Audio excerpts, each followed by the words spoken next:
3 years later, and I'm still hooked. Now, you need to sit tight and listen.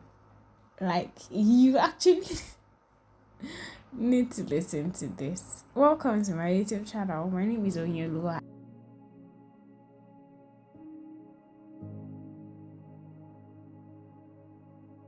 So, this was me in 2022 as an 100 level student of University of Ibadan, Department of Psychology.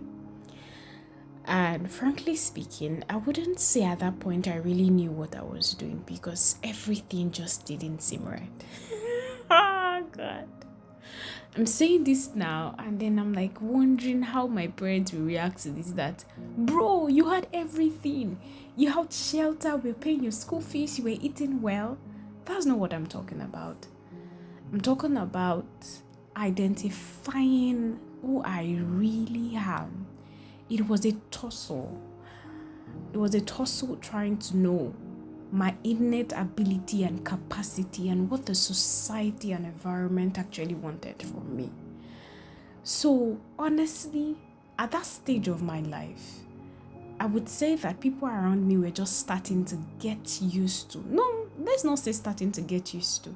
They were already used to this part of me, but it just seemed like it wasn't enough. So let me not just talk like abstractly. So I love doing makeup. In fact, I love anything fashion, beauty ever since I was little.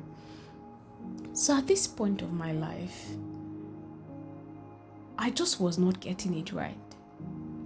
Honestly, because I derive so much joy in seeing that the creative side of myself is really explored and actually do something great with it. So I might be eating, I might be growing fat, I might be going to school, I might be attending classes, which I really learned a lot. And I'm grateful for that process because it has also contributed to who I am. But I just had a question. Are you just restricted to the four corners of a classroom, or is there more to me than just acing all my subjects? Or by just scoring the highest in class? Was there more to me than just that? And why does it seem like the society just only appreciates that? Right? So, I was recording this video with a classmate of mine. By the way, her name is Arike. And my phone then, I used an iPhone 6, wasn't, oh my God, it was terrible. It was horrible. Like, it was really bad. I would be recording with the phone and then the phone would start overheating to the extent that I would almost want to dip it inside cold water or put it inside the freezer so that it could. And once it's overheating like that, it can't record. I mean, it starts overheating when I've just started the video, like maybe 15, no, what am I saying, 15K? 10 minutes ago. But I wanted a quality that was good. At that point, your videos would go viral because the quality was good.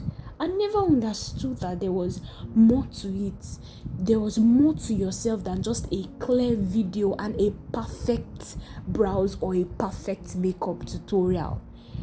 I didn't know that even my mistakes were passing across a message and were actually part of God's design of who I am. You know, when someone that is drawing something or is painting something makes a mistake, the mistake even tells a sweeter story. How that it just,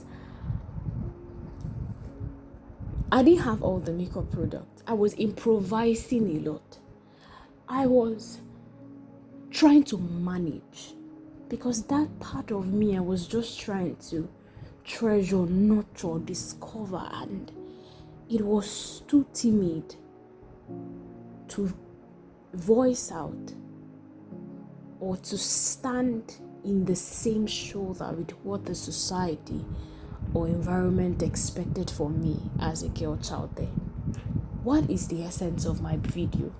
And why did I say that 3 years after, I'm still hooked? Because I learned that those situations actually made me a better person. Thinking about it then, I almost feel like crying because I remember the things that I did to make sure that it worked. I was concentrating on the result. The YouTube algorithm was driving me crazy. I would literally cry.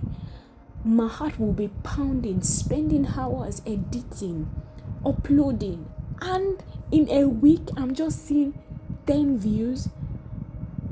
And then I'm like, what is going on?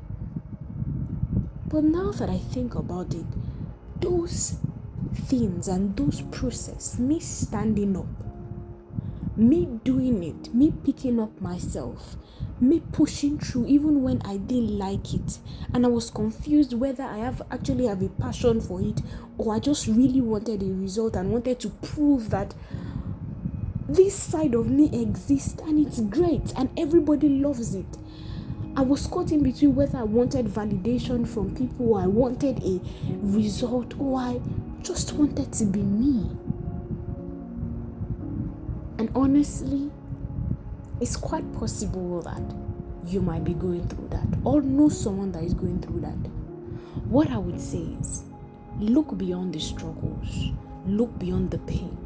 Don't forget, consistency is not only about you waking up every day and showing up. It's about you waking up every day and putting away the mindset or ideology of wanting to give up. Believing that I am learning even though it seems hard. I think about it now and then I'm like, wow, I can't believe I did that.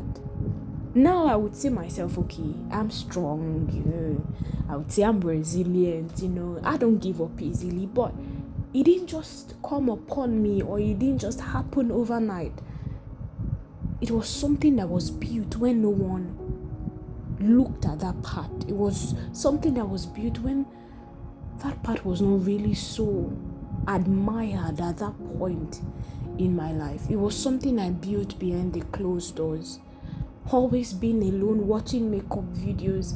I don't do that as much, and I wouldn't say that I've been consistent by showing up every day.